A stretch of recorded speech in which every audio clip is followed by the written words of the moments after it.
All right. Well, we still have some more joining us, but let's get started. So hi, everyone, and welcome to our session on longitudinal analysis using PMA data.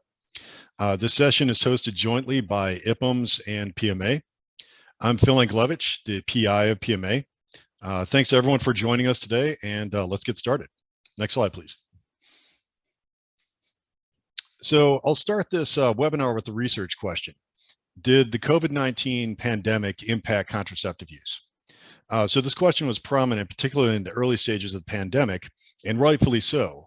Many predicted that the pandemic could have a profound impact on contraceptive use, particularly in low middle income countries, due to supply chain disruptions, rising costs of contraceptives, social distancing, which limited access to service delivery points for getting family planning. So for a lot of reasons, there was good justification to suspect that COVID could have a devastating impact on contraceptive use, and particularly for vulnerable populations. So many articles and other venues predicted that early in the pandemic that there could be increased unintended pregnancies, especially again among vulnerable populations. So this research question basically forms the background for this session, where we'll be using PMA's longitudinal panel data from before and during the COVID pandemic to look at changes in contraceptive use. Next slide, please. So as the structure for this session, we'll start with an overview of PMA and describe PMA study design and sampling approach and other features of PMA. Then we'll turn it over to Ipams for a brief description of their role with PMA. And then the bulk of this webinar will be devoted to longitudinal data analysis, where we'll have two breakout rooms, one for R, one for Stata. And you'll select which breakout room you prefer based on which statistical package you'd prefer training in. And we'll devote most of this session to examples of longitudinal panel data analysis in those statistical packages. Next slide, please. All right, so starting with an overview of PMA. So PMA was initiated in 2013 in response to the London Summit in Family Planning. And the initial goal of PMA was to track key family planning indicators over time in select geographies, which PMA has done in 11 countries in Africa and Asia so far to date. So by 2013, PMA changed study designs where we moved from a repeated cross-sectional study design to a longitudinal panel. And I'll describe this panel design shortly in a few slides. So this slide shows some of the accomplishments for PMA so far. And one to point out that we're approaching our millionth interview. So that's one landmark that we're anticipating in the coming years. Next slide, please. So how does PMA work? So PMA starts with our resident enumerators, who are women that either reside within or close to enumeration areas in the PMA sample. So these women do data collection for PMA, and they start by going to households or service delivery points in PMA enumeration areas and administer a survey by smartphone using ODK. After the survey is finished, it's uploaded to a central server where we do real-time data management and data quality checks on the data. After data collection is complete, we produce a number of data visualization products, reports, academic papers, briefs, and other items. And then ultimately, the data that PMA collects are made publicly available within about 6 months after data collection is finished. And you can access the data on either the Ipams website or the PMA website. Next slide, please. So PMA currently operates in 9 geographies as shown on this map. PMA collects nationally representative data in Uganda, Kenya, Niger, and Cote d'Ivoire. And we collect in Burkina Faso. And we collect subnationally representative data in DR Congo, where we work in Congo Central and Kinshasa provinces.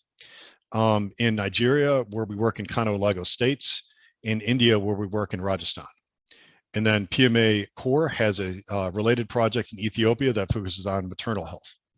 Next slide, please. So this slide depicts the PMA study design. We're starting on the top. PMA does a household and female panel, where at baseline, we enroll eligible households and women for interview in the first year, which has been completed for all of our geographies so far. And then over time, we followed the same households and women for 2 subsequent interviews, which are done on an annual basis. So women in eligible households can age into the sample once they turn 15, and then they can also move in and out of the sample as well. And I'll provide more details on that in a second. So the service delivery points or health facilities, SDPs, are connected to the households because they're sampled deliberately based on facilities that serve the women in the enumeration areas in the PMA sample. So we'd also do a sample of these facilities or SDPs, both public and private facilities. We follow them over time for annual interviews as well. And then we also conduct client exit interviews in these facilities that are in the PMA sample as well. So ultimately, we have a longitudinal panel. We also produce cross-sectional results for key family planning indicators as well. And our service delivery points are tied to the households and women in our samples too. Next slide, please. So some details on PMA sampling. Overall, our sampling approach is guided by the goal of estimating the modern contraceptive prevalence rate with a margin of error of plus or minus 3 percentage points. So in order to do so, PMA uses a multi-stage cluster design with urban, rural, and major regions as strata. And we start by going to national statistical agencies and countries where we work and draw a representative sample of enumeration areas from the master sampling frame that's used for the census in each country. Next slide. So at the beginning of data collection, we start with resident enumerators mapping and listing each enumeration area. And then after this mapping and listing is complete, we do a random sample of households in each EA, which is usually 35 households from a total size of about 200. And then it's women who are aged 15 to 49 at baseline who are eligible for the PMA sample. Next slide. Then in subsequent phases, phase 2, for example, resident enumerators return to the same dwelling units interviewed in phase 1 and administer the female survey to all women aged 15 to 49, regardless of whether they were interviewed at baseline. So women interviewed in the household at phase 1 are re-interviewed, but then new women can also be enrolled. So this is how we do both the panel and the cross-sectional estimates at the same time. And then women who left the phase 1 household are still eligible for follow-up depending on where their location is by phase 2. So if they moved within the enumeration area or closely outside the EA, then we follow up with them. And so far we've achieved 80% retention in all geographies for our panel data to date. Next slide. So then a few brief points on weighting procedures. So obviously PMA is interested in weighting because we produce these representative estimates. So cross-sectional weights are created by, using design survey weights, which are the inverse of the household selection probability. And then the weights are further adjusted for non-response at the household and enumeration area level. Then for longitudinal weights, we also adjust for loss to follow-up, where we create inverse probability weights based on the likelihood of a woman being woman having completed the baseline survey, and then adjust accordingly for attrition. And then finally, the household and female weights are normalized at the national or subnational level. Next slide. All right, so now I'll turn it over to Wuchi, who will go over PMA panel membership. Great, thank you, Phil. Hi, everyone. My name is Wuchi Yang Fleming, and I'm a program officer at the Gates Institute at Johns Hopkins.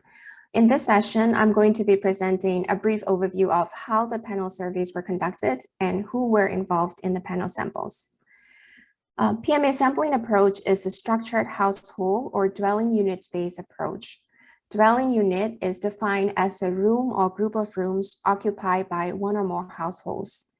PMA considers each physical structured household that was randomly selected as phase 1 as the fixed panel. At phase 2 or year 2, the REs or interviewers would go back to their selected EAs and re-identify the phase 1 dwelling units. Phase 1 dwelling units were dwelling units that were randomly selected and included in phase 1 sample. Next slide, please. After the phase 1 dwelling unit was identified, the interviewer conducted household interview and identified women eligible for the female survey. The eligibility criteria for the female survey were women who were competent to answer the questionnaire between the age of 15 and 49 years old, who either lived in the selected household or slept in the selected household the day before the survey. If the woman has already received a baseline interview at phase 1 and she also consented to be followed up, she would receive a female panel follow-up survey. If the woman has not received a baseline survey at phase 1, these were cases where the woman was younger than 15 at the time of phase 1 survey, or she was a new woman moved into the household, or someone who slept over the day before the survey, she would receive the female baseline survey and would be consented to follow up for the panel survey. Next slide, please. There were also instances where panel women were found to have moved out of the phase 1 dwelling units. In these instances, REs were instructed to find out more information about these women, either from their households, from their neighbors, or call them directly on their phones if the phone numbers were previously provided. If the women moved to a new dwelling unit within the study area, the interviewer would locate the new dwelling unit and administer household questionnaire at her new household, even if that new household was not previously selected for PMA survey. This would help us know some key information about her new dwelling unit, the dwelling unit in which the panel woman is currently residing. Then the panel woman would receive the female panel follow-up questionnaire. There were also instances where panel women moved to new dwelling units outside of the study area. In this case, she would be considered lost to follow up. Other cases where panel women who refused to continue to participate or no information was available regarding their whereabouts, and in these cases, they were also considered lost to follow up. Next slide, please. To recap the panel membership, panel women are women who were aged between 15 and 49, who have received female baseline questionnaire at phase 1, and who have consented to follow-ups. Next slide, please. In terms of loss to follow-up, in the panel survey, it occurred when a panel woman was not found for interview in subsequent surveys.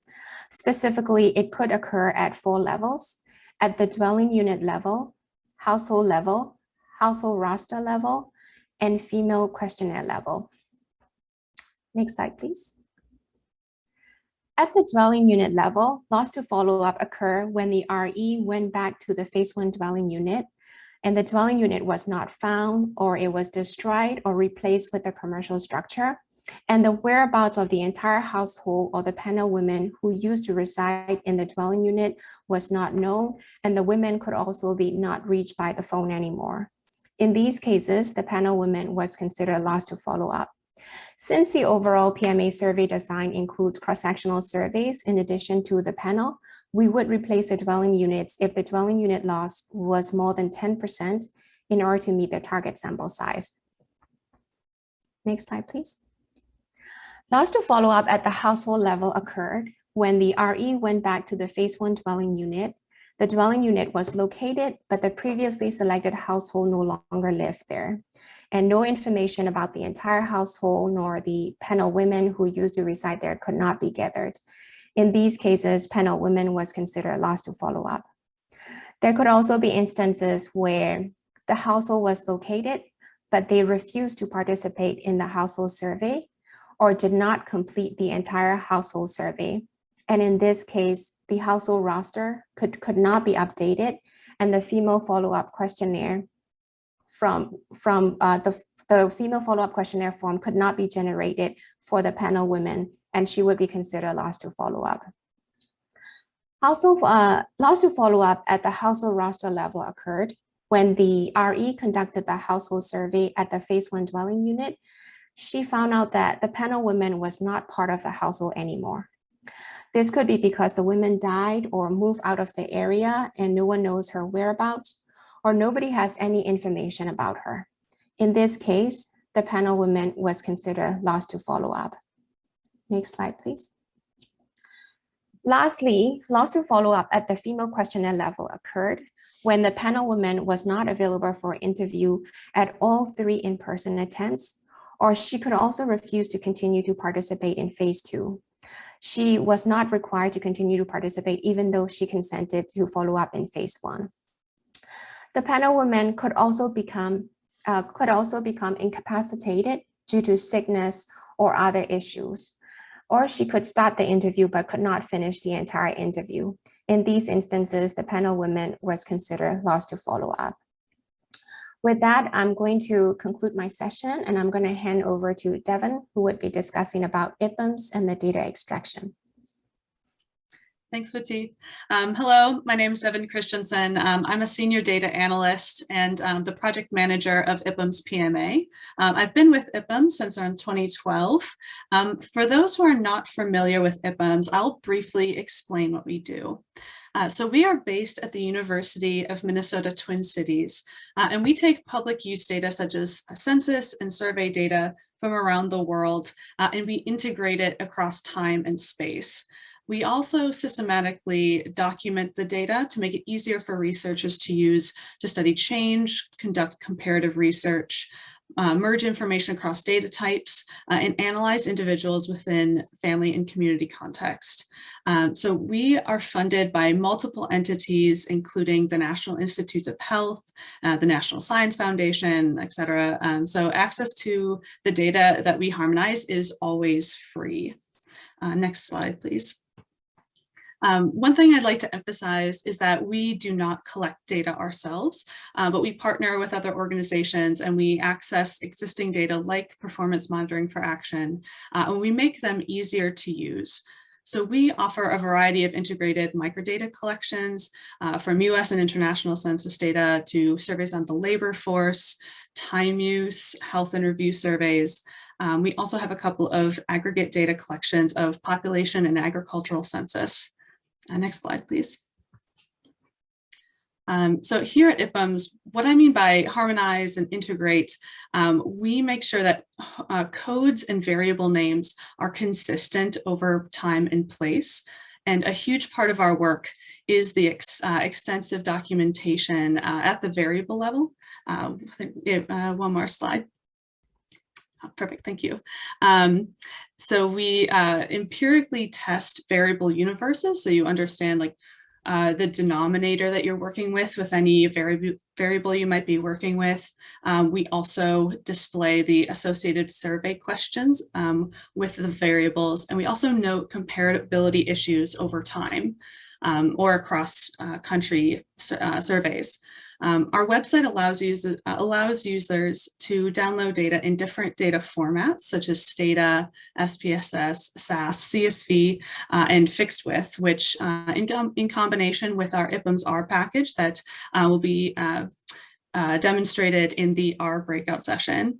It makes it easy to download data into R format. And we also link the longitudinal PMA files for you in the Ipams PMA website. Next slide, please. Another feature of Ipams PMA is our joint project, the Ipams PMA Data Analysis Hub, which publishes a blog, and there are new posts about twice a month. The blog is an excellent resource for using Ipams PMA data. They highlight publications that have used the data, and they include R code to describe how the analysis or data visualizations were accomplished. The blog is currently working on a 6-part series about the longitudinal data from PMA. So be sure to visit it and stay tuned for future posts. Next slide. Oh, thank you.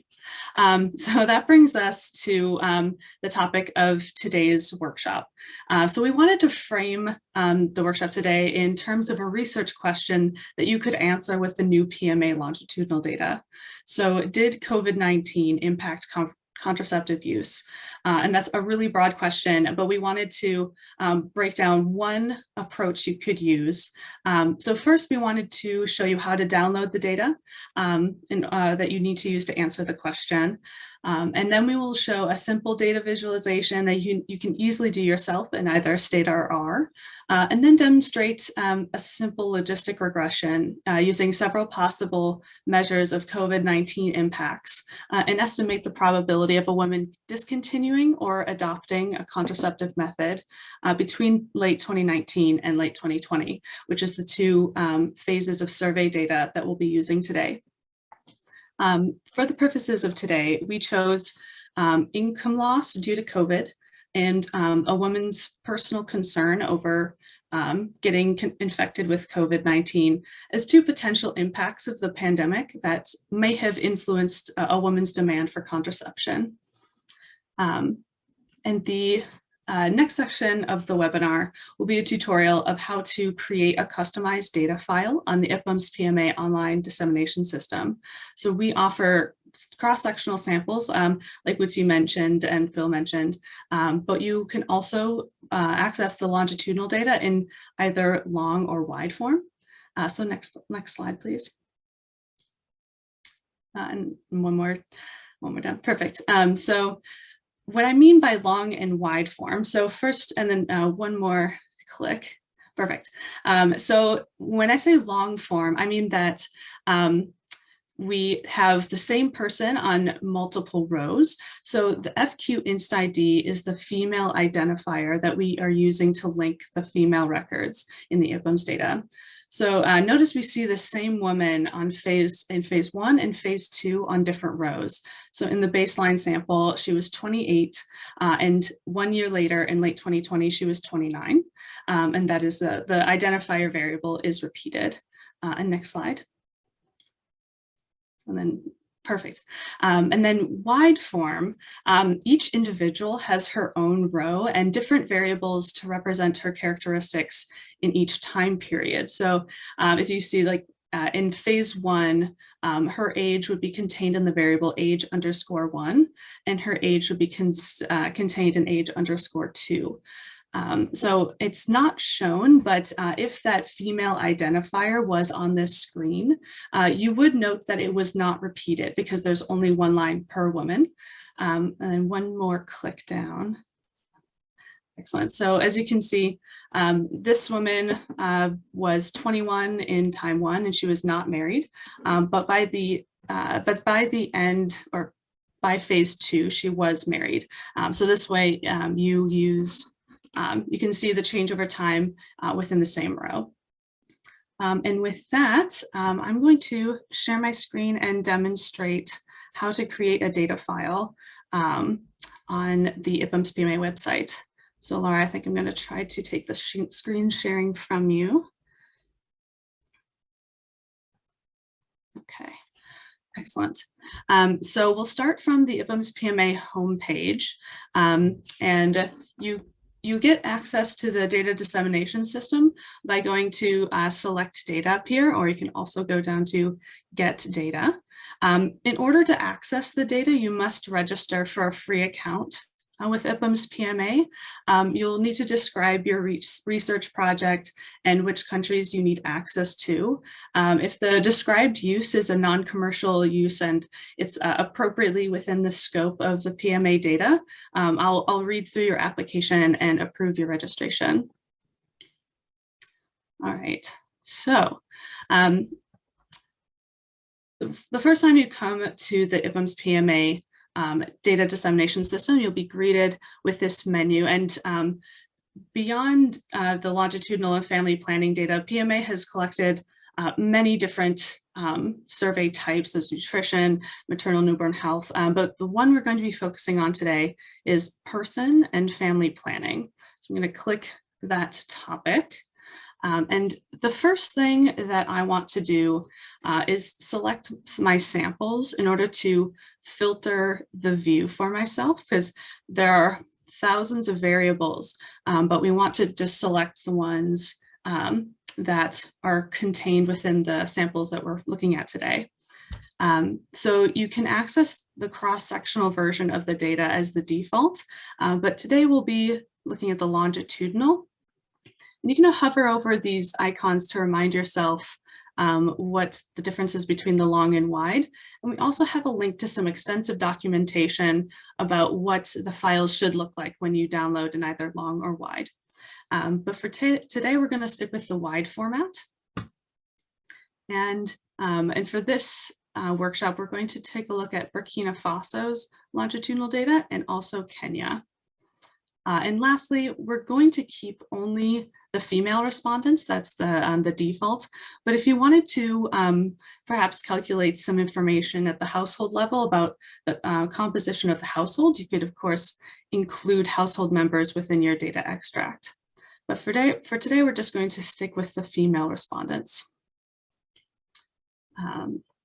Okay, so now I'm going to select my variables of interest. So I'm just going to go down through a few of our relevant variables.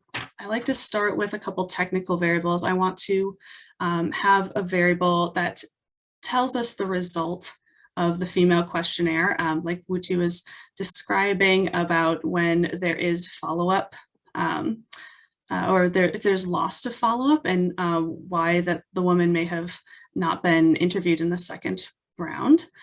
So I've selected the result variable. I'm also going to select the panel weight that Phil mentioned. So we're going to choose the longitudinal weight. And next, I want to take a look at a few control variables, some pretty standard ones like the woman's age, her education level, and then also her marital status.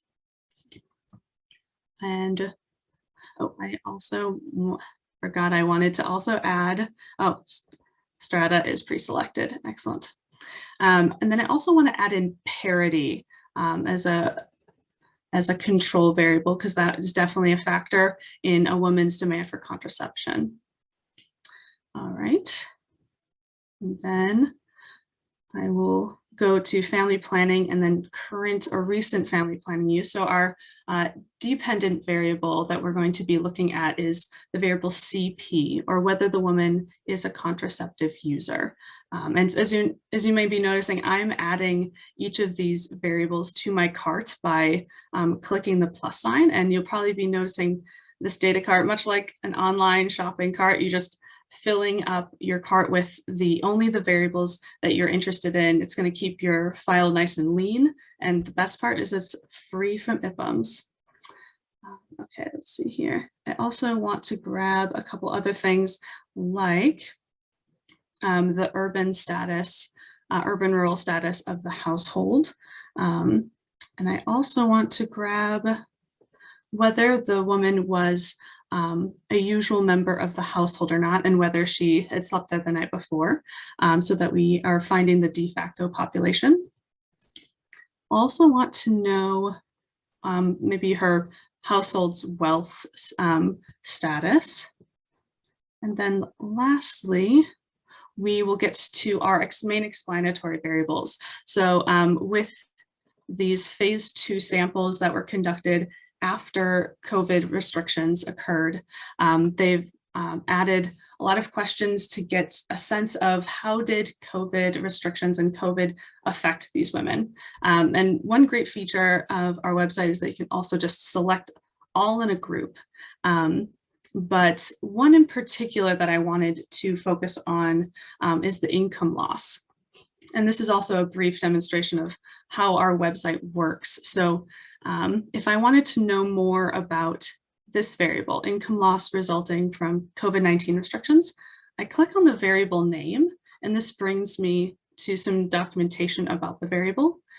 In particular, I want to flag that the universe there's a restriction on it. So this variable was asked only of women whose household experienced a loss of income during the last 12 months. So if I go back over to the code section, all the women who were not in universe for this question, their households did not lose income. So just because they don't have a no does not mean that. So when they have an NIU, that means their household did not lose any income. And that's going to be key for the breakout section. And there's also the questionnaire text I mentioned before. All of the documentation around this variable is all accessible within a few clicks. Okay, and then I have one last variable that I would like to add, and that is the one we discussed earlier, is how concerned the woman was about getting infected. I'm going to add that. Okay, great. So I'm going to view my cart, review the variables that I've selected, and then I will go to create my data extract. So one thing I want to draw your attention to, if you are going to go to the R breakout session, you're going to want to create a fixed width file. So I'm going to say this is the R version for the workshop. And then I'm going to submit my extract. Excellent. And then this is a handy feature that I use all the time because, of course, I always forget to add just that one last variable that I needed. You can take an existing extract you've created and revise it. So what I'll do, if you are going to come to the Stata version of the breakout session, you want to go to change the data format and select Stata instead. Then I'm going to submit that. Excellent. Okay, so with that, I think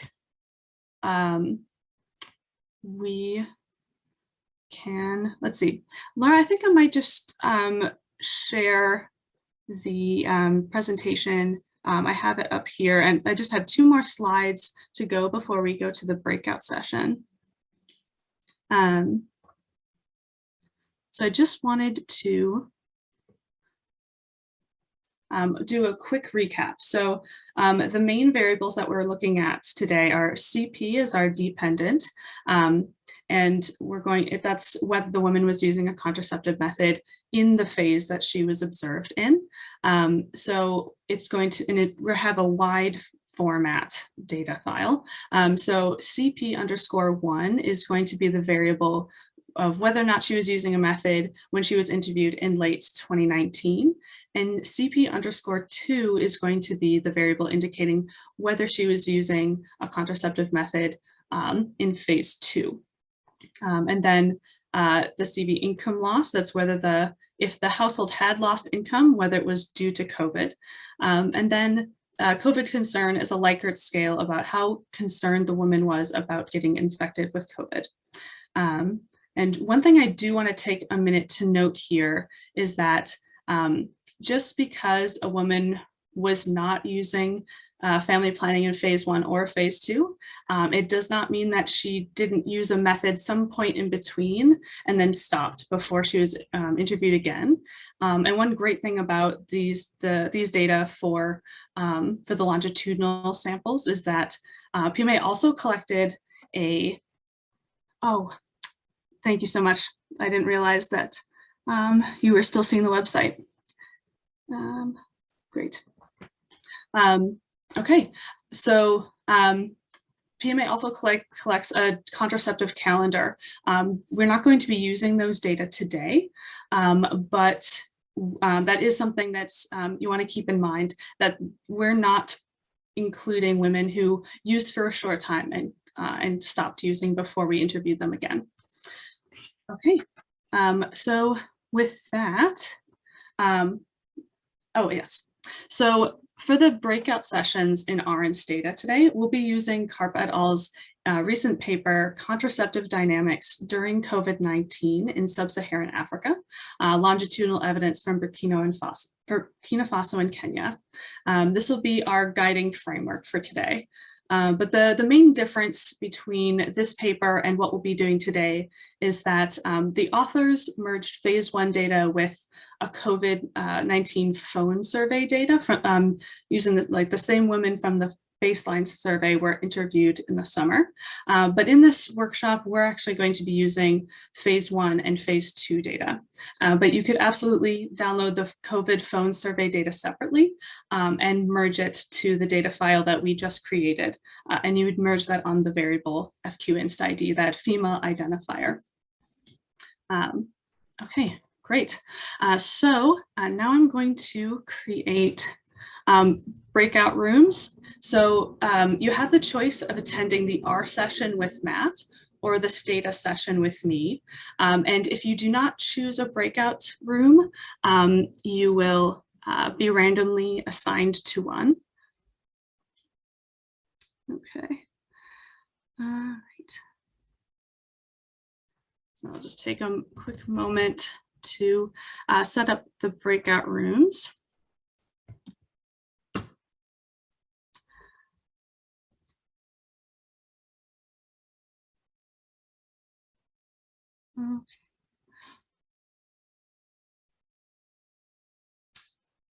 Okay, oops. Oh boy.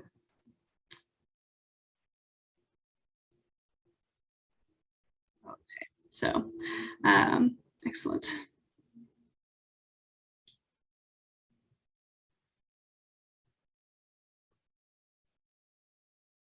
All right, great. Thanks so everyone. We'll see you in the breakout sessions.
So I'm going to use that workshop data.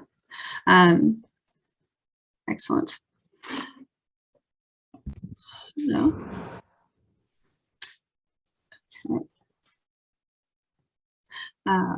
great. So first things first, whenever I open a data file, I like to get a sense of the content of the file. So I'm going to do a cross tabulation of those two versions of this result variable. So I want to take a look at how many women completed both questionnaires. So the column all of this metadata Devin sort of introduced, much easier. So you can download this package Ipams R from CRAN, just like you would any other major R package with install packages Ipams R. And then each session, when you open R to work with an Ipams extract, you'll just need to load that library. And that library comes with a function called read Ipams micro for microdata. So we'll specify the DDI file and the data file there. You'll have a different number here, of course. If it's your first data extract from Ipams, it'll be number 0001, and I've got 93 data files somehow already. But that's the only major difference that you need to change. We'll also be working with 3 other packages in this session. The first one is actually a suite of packages that most R users are probably familiar with. It's the Tidyverse. Includes a graphics package and several other small packages that are extremely useful for data manipulation. In addition to that, we're going to be using the labeled package to work with some value labels. And then finally, we'll be using the surveyor package, which is a Tidyverse wrapper around the survey package developed by a statistician named Thomas Lumley to work with survey weights and cluster sample design. So we'll be demonstrating how to do that, incorporate survey weights into your analysis. So we'll begin by kind of considering the analytic sample that we're working with. As Wu-Ting mentioned, PMA uses this open panel design so that women can enter the panel after phase 1, for example, if they reach age 15 after we've already started. And they can also be lost to follow-up at any phase if, for example, they leave the study area, if they leave the enumeration area. So what you really want to do to start off is take a look at that variable that Devin pointed out, result FQ, and this is the result of the female questionnaire. When we have a wide format data extract, like the one we're working with here, you'll see 2 versions of result FQ. One will have the suffix 1 attached to it, and that's the result of the phase 1 questionnaire. And then the other will have a 2, and that's from phase 2. What you can see here is that in the extract we created, we selected female respondents only, so that everyone who's in our data extract had to complete one of the 2 female questionnaires. There are other household members on the... I want to look at women who adopted a method between phase 1 and phase 2, and then also women who discontinued. So I think we discussed CP_1 and CP_2. Category 1, these will be women who were not users because their contraceptive use status is 0 in both periods. And then for category 2, they were a user in both periods. Category 3 will be the adopters because it went from not use into use. And then category 4 went from use to non-use. And I do want to emphasize that this will not capture women who may have used a method for a short period of time and canceled or discontinued her use before we see it show up, or it might we might not see women who stopped using between the completed. So we'll say filter if both of these variables equal 1, and you can see here how many cases are left. In addition to focusing on women who completed both questionnaires, we're going to be working only with the de facto population of women, and these are women who slept in the household the night before the household interview. You'll find that information in the variable resident. So now these are our final sample sizes, 5,208 women in Burkina Faso and 6,935 in Kenya. So we'll move on now to recoding. Just under 10% discontinued.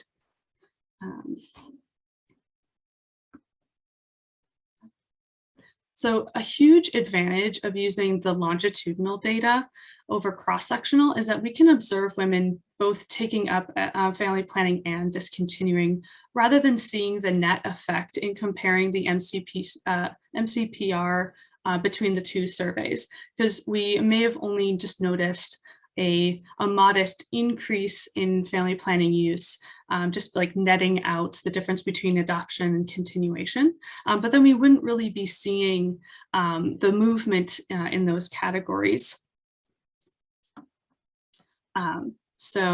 And just so we can get a sense of how Kenya and Burkina Faso differed, I've got a bar graph, and we'll be comparing these categories between the two countries. So I'm using unweighted counts of women. So as you can see, there are a lot more consistent users in Kenya than there are in Burkina Faso, but this does not take into account that these samples have different sample sizes. And I just wanted to demonstrate the differences between these two graphs, that like it really matters about, gotta make sure to graph proportions, because these will look a little different if we're not using the sums. So as you can see, the non-users are a huge portion of Burkina Faso, but you still see quite a bit of movement. In both countries, you have a comparable segment of these women who adopted or discontinued. But again, these are unweighted proportions. All right, so I'm going to double check on the chat, see if there's any questions. Okay.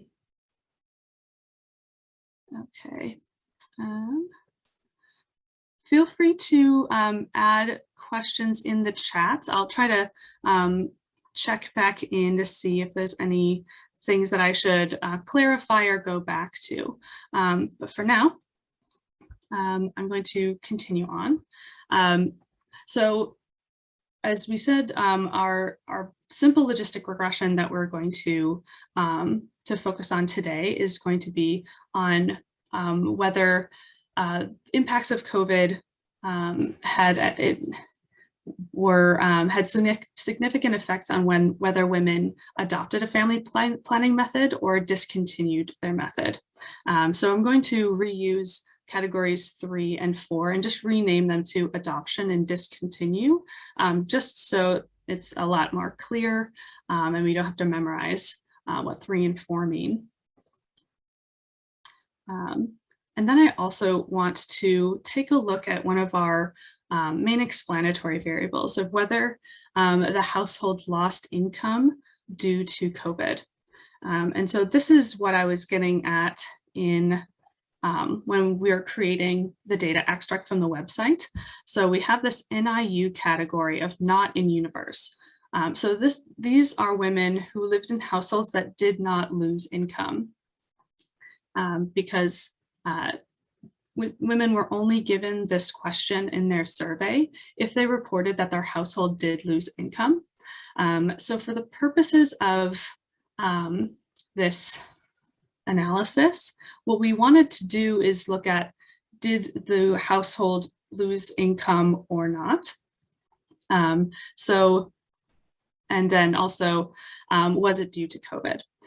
So we kind of have 3 categories of women here. If CV income loss is no, that means they did lose income, but they said it was not due to COVID.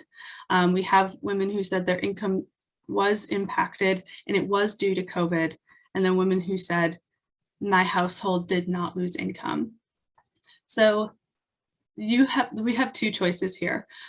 We could either make this into a 3 category variable and the factor level. So you can see here that our numeric codes are gone and they've been replaced with characters no and yes and na. The reason we want to transform our numeric variables into factors in the end is because if you do any kind of graphing, you're going to then see the value label rather than the numeric code. You'll see the numeric codes if you forget to turn it into a factor. And it also makes working with dummy variables in regression analysis quite a bit easier as well. Likert style questions can be treated as factors as well. Here's that COVID concern variable that Devin introduced, indicating a woman's level of concern about becoming infected with COVID-19. And this is at phase 2 amidst the pandemic.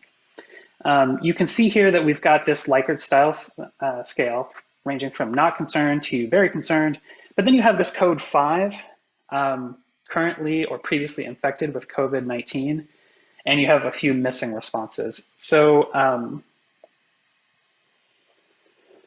this time, what we're going to do is use that value pronoun again to say that we would like to label NA any value where the value is greater than or equal to 5. And then I'm just going to speed things along here and pipe that directly to our function as factor. So that gets rid of the 5 and the 98 that we saw, and then turns it into a factor.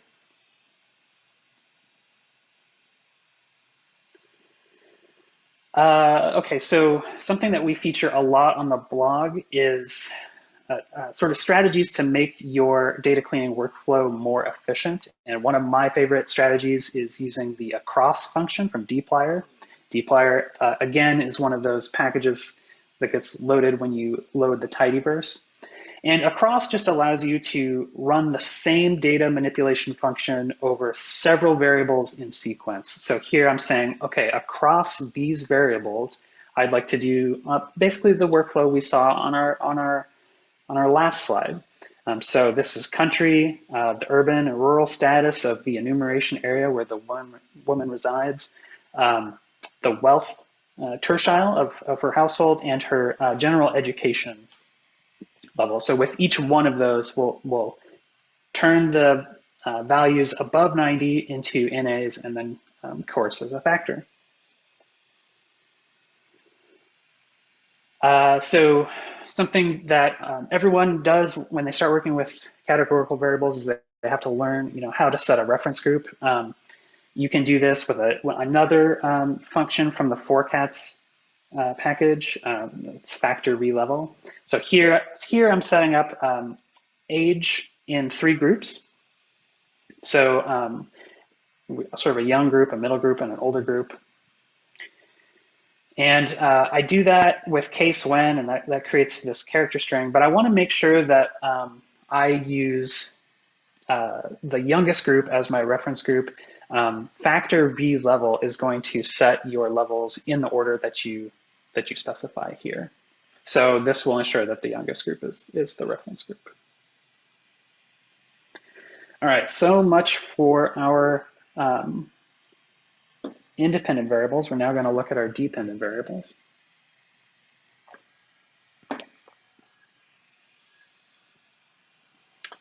So as Devin mentioned, we're interested in predicting contraceptive method adoption and discontinuation between phase 1 and phase 2. And we're primarily interested in how those COVID-19 variables impact whether women adopted a method or discontinued a method. So we're going to use this variable CP to create basically here for about 20 minutes. So we've got about 10 minutes left. And I want to establish that the sample design of PMA is a survey, and it's a multi-stage cluster. So I'm going to include the primary sampling unit in my my weighting survey set, and we also have the primary sampling units were selected according to strata. So I'm going to include that and also declare that panel weight is the weight that I want to use to get representative proportions. So I'm going to run that. So to get a cross tabulation with a weighted proportion, then I just insert the SVY colon ahead of my cross tabulation or ahead of my logit. So I'm going to run both an unweighted and a weighted cross tabulation of how many women adopted family planning in both of these countries, and then the weighted version, just to compare the differences. So in the non-weighted, we have 15.77% of this grouping in Burkina Faso adopted and 16.12 in Kenya. As you can see, there was an oversampling of women who adopted in Burkina, a little bit of an undersampling in Kenya. So we've got little, so we have a bit of a difference, not wildly different, but still corrected for attrition and those other features that those weights control for. Excellent. So I'm also going to create an age category, categorical variable, the way that the CARP paper did. And I'm also going to include a categorical for parity, so grouping the number of births. And then finally, I'm building my model. So I'm going to have separate regressions for each country. I'm not going to pool them together for this analysis because each country's COVID restriction experience was different. So I'm going to have separate models for adoption and discontinuation, and also by country. So that leaves us with 4 models. So I'll got a lot of things going on my screen, so I've got to, all right, so we have, I need to just copy this and actually paste it into Stata. Hopefully it's a little more visible. And I'm restricting to Burkina Faso for this one. So I've got, we're estimating the probability that the woman was of non-users in the first phase, whether she adopted in the second phase. So we've got our age recode, her urban status, her wealth tertile, her education level, whether her family lost income due to COVID, and then how concerned she was about contracting COVID. And then we're going to get the odds ratios. So it's a little easier to interpret. Okay. So because of limited time, I won't go through each of the control variables. And of course, there are plenty others that we could be including. But I did want to focus a little bit on our explanatories. So unfortunately for Burkina Faso, these are not, they're not significant statistically, but we do have the magnitude or the direction of the point estimate is somewhat interesting. So if this was statistically significant, we might interpret if the woman's household lost income, she might be a little bit more likely to adopt a method. Perhaps her demand for having a child soon was affected by the income loss, but it's not clear here. But this is room for more investigation. Perhaps there are things that we aren't controlling for that we should be. There'd be some admitted variable bias. Okay. And then next, to adjust our confidence intervals so that you don't get any values that are below 0 or above 100%, basically. So if you do that, you'll get a table like this. I'm going to move along a bit quickly here because we've got about 6 minutes left.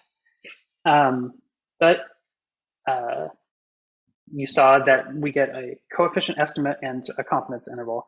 Here, I'm just using the same function that we saw before, but with geom error bar to insert these error bars indicating the confidence interval. I don't think I mentioned, but this is a 95% confidence interval by default, and of course you can adjust that as needed. All right, so finally, we'll spend the last 5 minutes on our analysis. So we're going to use that exact same surveyor toolkit to model our dependent variables with this survey GLM function, which comes from that survey package. This is similar to the GLM function that most R users are. So once again, with Burkina Faso, not a lot going on with these like COVID impact variables. But again, there are lots of different COVID impact variables in these data. And perhaps there's something about the way that COVID restrictions rolled out in Burkina Faso versus Kenya that determine the impacts. Okay, and then with Kenya for discontinuation, we once again see that the concern variable was significant compared to, so women who were not at all concerned compared to, well, women who were concerned about getting COVID compared to women who were not at all concerned were far more likely to discontinue a method. So that's consistent with the adoption results as well. And I think we have just we only have a few minutes left, I believe. So I'm gonna see if I look in the chat. Okay, can you talk a little bit about why you are not using clustered standard errors? And then, okay, so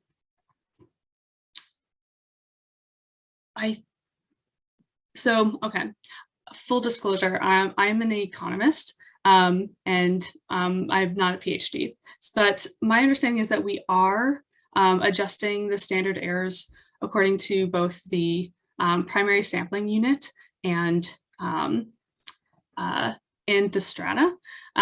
So my understanding is that we are using clustered standard errors. However, that's definitely something that if you would like to email us separately about, we are following the briefs that PMA produces about these data.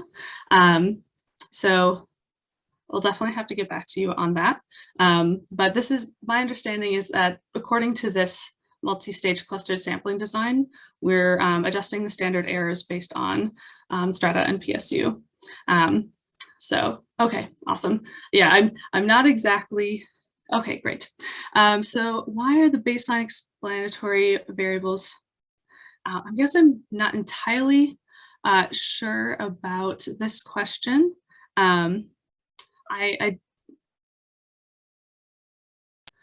Oh, why baseline explanatory models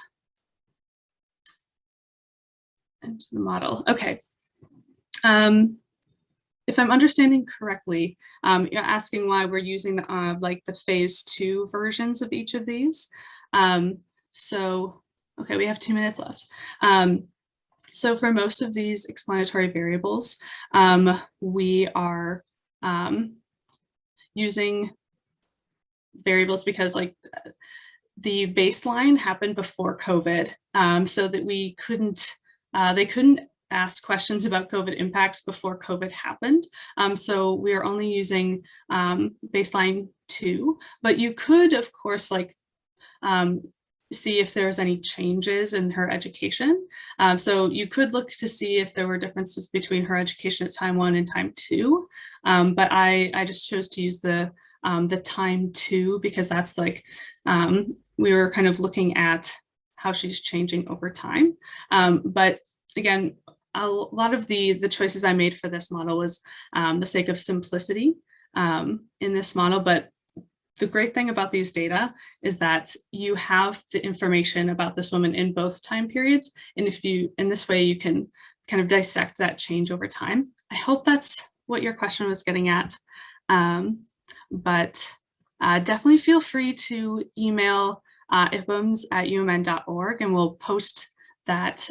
That's our user support email. And you can definitely, they'll be able to forward me questions that you have about this workshop. Sorry that we're kind of running a little low on time, but thank you so much, everyone, for attending and for your questions. So I think we'll be brought back to the larger group very soon.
All right, so I think we probably have everyone back from sessions now.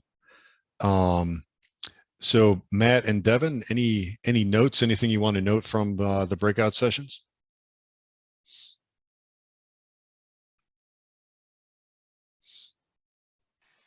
No notes, Phil, other than my session had no time for questions. So if anybody would like to ask a question, here is a great time to do it. Yeah, no notes here, but same, if there's any other questions that came up, feel free to write them in the chat. That's right. So I think you all should have access to the chat. So we did want to allow a little bit of time for questions. So if you have any, please feel free to put them in the chat and we can answer them right away.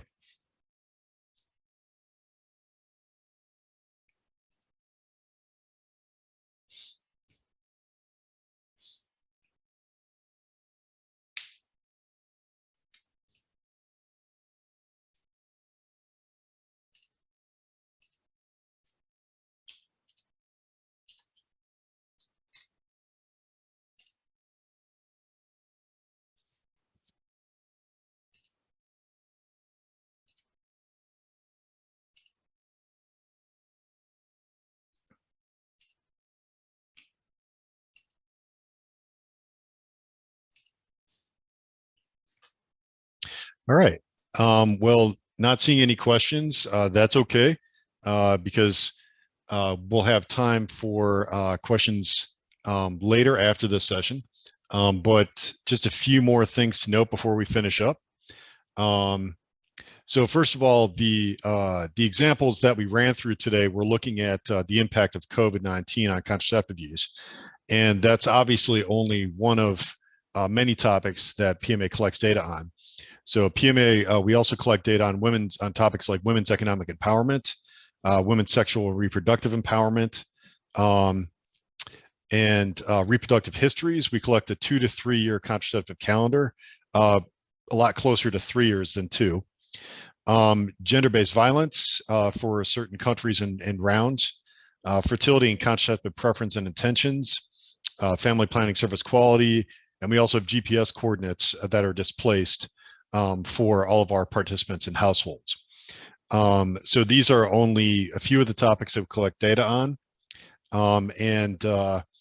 Our survey instruments are actually available on the PMA website. So if you go to PMA's website and you go to the survey methodology tab, then you can find all of our survey instruments from phase 1, phase 2, and then we'll be posting phase 3 survey instruments shortly. And what I have here up on this slide, these topics, most of them are available for longitudinal data analysis. There's 1 or 2 that we've changed over time across phases, but for the most part, you can do longitudinal analysis of things like empowerment, reproductive histories, and fertility intentions, and so on. So I do see a question in the chat. So one question for the Ipams team: what are the steps to registering for Ipams data? That's a great question. So on our website, so I had scrolled on just a little bit and clicked a button that said get data. Right immediately to the right of that, there's a button that says registered here. Just to reemphasize, always free to access. So just register, tell us a little bit about how you plan to use the data. And then I try to read those with like almost every day that they come in. So within about a business day, I'll be able to read it. As soon as you receive an email from us that your registration was approved, then you can go ahead, log in using your credential, the password and email you used, and you can go ahead and download the data right away. All right, and thanks very much, Devin. Second question: is Ipams the preferred way to access PMA data? So very good question. So for right now, you can access the data either through Ipams or through the PMA website, and either ways are perfectly acceptable. The data are in slightly different formats across these 2 modes of accessing them. But you won't have any difficulty doing analysis with either data set. So you could use either the PMA website or the Ipams PMA website for accessing data.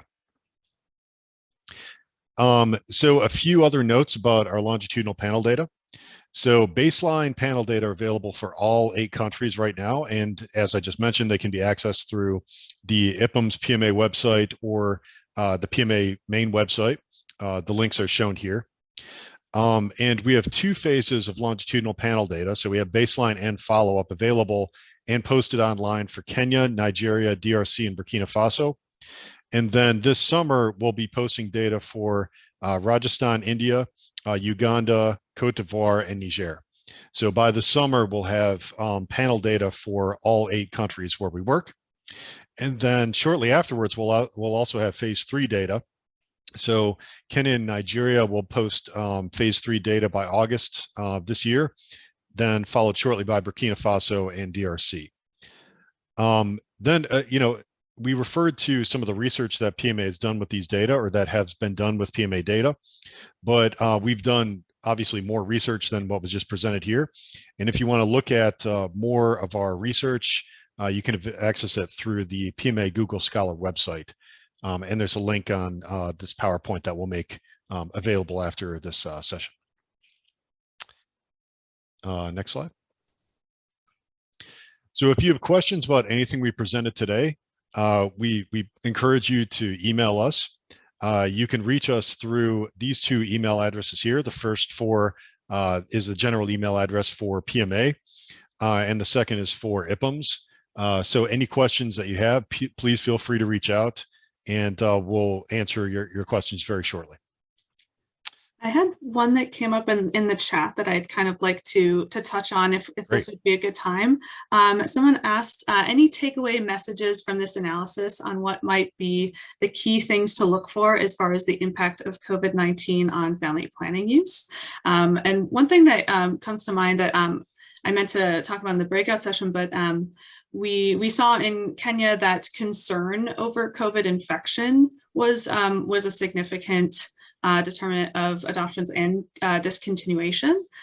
So I feel like a takeaway could be to use the other variables that we didn't discuss in the breakout sessions to kind of narrow in on why was that. And there are variables in PMA about whether the woman tried to access healthcare for and ask the reason, not just about family planning use, and whether she had any obstacles or difficulties accessing care during restrictions. So kind of narrowing in on why that might be the case, or why we didn't see significance about household income loss, things like that. So the data is really rich. So definitely go in and explore on the website. Thanks, Devin. And just adding to that, if you're interested in some of the results that we have on the impact of COVID on contraceptive use, we do have a few papers on that have been published, one of which we referred to earlier. And overall, we found that in our geographies where we have data from before and during COVID, we did not see significant changes in overall contraceptive use at the population level. We also found that at the individual level, women were more likely to adopt contraception than they were to discontinue. So this was contrary to what was expected, that overall we expected to see pretty large impact of COVID on contraceptive use, but we didn't see that at the population or individual level. But as was illustrated in this session, there's variation among women by their fear of COVID. So the story is somewhat more nuanced than just the overall population level.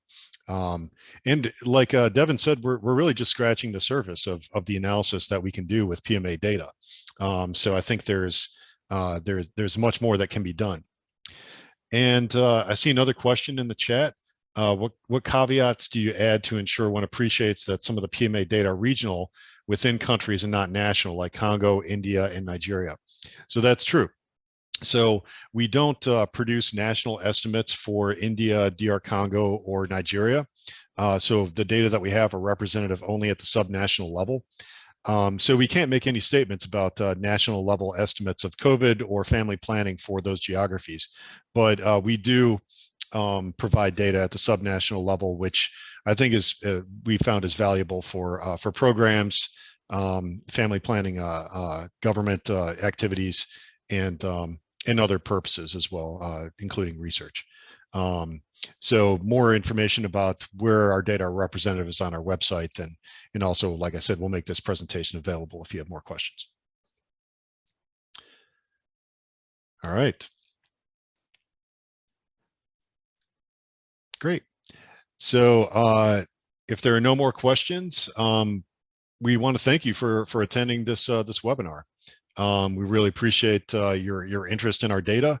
And again, if you have any questions, please feel free to email us at the addresses I mentioned in the previous slide. And thanks very much once again.